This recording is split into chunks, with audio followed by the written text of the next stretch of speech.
Hello, Rupesh, Duncan, and Suma.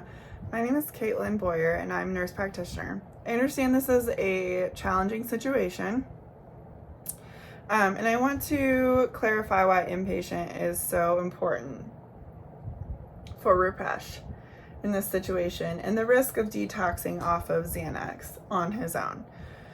Detoxing off Xanax on your own can be risky. Xanax is a benzodiazepine, and suddenly stopping can cause severe withdrawal symptoms such as seizures, anxiety, and delirium. Inpatient treatment provides an environment where he can be monitored by healthcare professionals and safely manage the symptoms and provide medical support.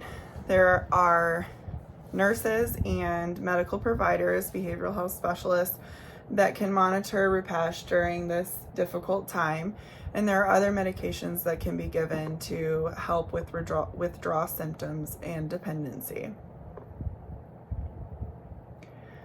How does Xanax work? Xanax, or Lorazepam, works by affecting the brain's neurotransmitters, specifically GABA. It has a calming effect and reduces anxiety. Xanax can cause tolerance and dependency, meaning that over time the drug can achieve the same effect. This can lead to dependence and addiction, where a person feels unable to function without the medication. Why is Xanax prescribed? Xanax is a powerful drug. Xanax really helps with anxiety. It can reduce panic attacks and be really beneficial when used correctly. Xanax is effective for short-term anxiety and severe anxiety. It's important to use the prescribed medication, how it's prescribed, and educate on the risks of dependency and risk of addiction. It's crucial to explore other treatments as well, such as SSRIs for anxiety or other medications that can reduce the physical symptoms of anxiety, such as propranolol or clonidine. Special consideration, since Rupesh is a registered nurse, nursing is obviously very hands-on, and it's a career where you have to pay attention, and therefore it's particularly intense. So working in a high-stress environment, you can have more anxiety. A lot of nurses actually experience more anxiety. I read a statistic once where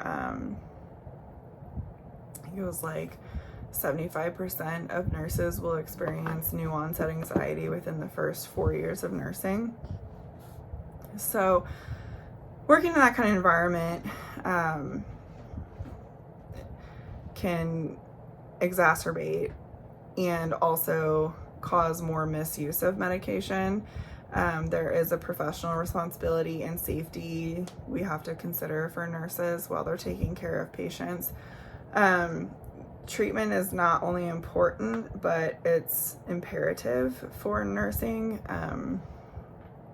to be able to provide safe care for our nurses, for our patients, for nurses to provide safe care.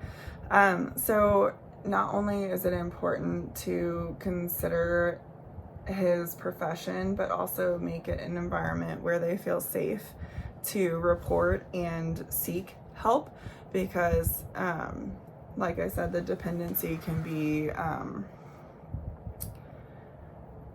overwhelming, and anxiety can be overwhelming as a nurse. So there needs to be a safe environment where you can report and seek help. In Missouri,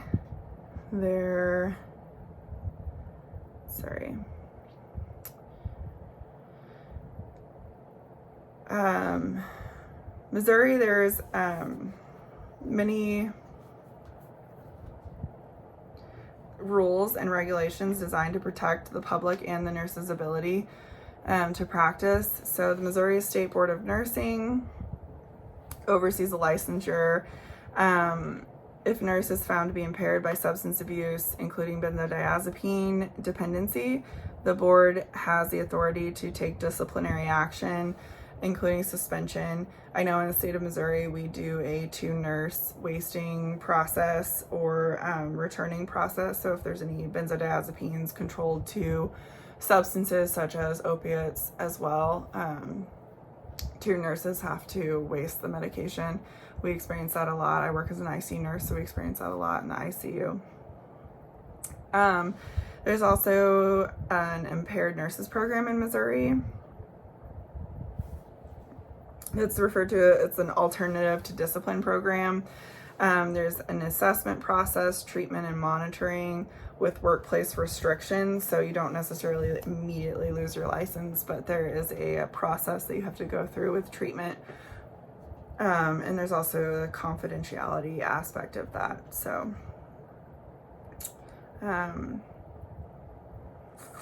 there's restrictions on their practice, such as supervision and avoiding high-risk areas, being restricted to certain duties that are deemed safe until they can return to full practice. There's also reporting requirements. Like I said, we do a dual witness, so if there's any suspicion, nurses are required to report to the higher management. Resources in our community. In my community, I know there is several resources available, such as local addiction treatment centers, support groups, and counseling services that we can offer especially for now. I talked about the Missouri nurses for him specifically. However, what I found interesting is that just recently this week, I was talking to my preceptor about a legal case on benzodiazepine withdrawal. In 2017, there was a case of, I don't know if it was 2017, but a mother was rewarded $2 million in compensation in the state of Utah because her son was on benzodiazepines for many years on a higher dose. He was arrested. I'm unsure of what he was arrested for, but he was taken into custody, and he was on a couple different psychiatric medications. The other psychiatric medications were prescribed to him while he was in custody. However, the benzodiazepine, which I believe was Xanax, was not prescribed to him, and he asked for it because it was part of his medication regimen, and they denied him. He started to have withdrawal symptoms such as increased anxiety, irritability,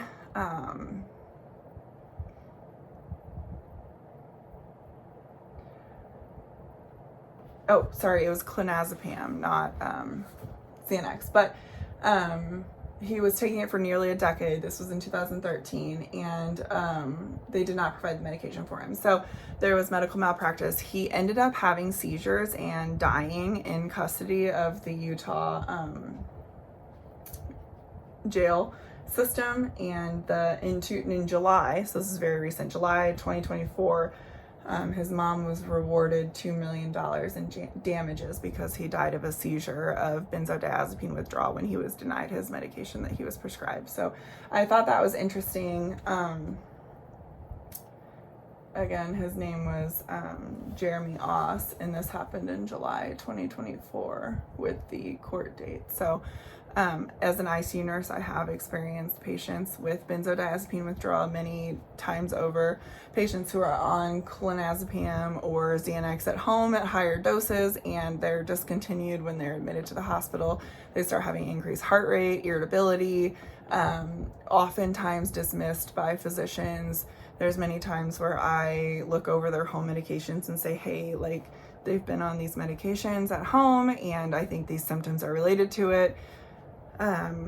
I've had patients transferred to the ICU with withdrawal symptoms, and we end up re-prescribing their medications that they have at home, and they end up bouncing back pretty quickly. So definitely a topic to take seriously, and we'll definitely pay attention to that in the future. So thank you.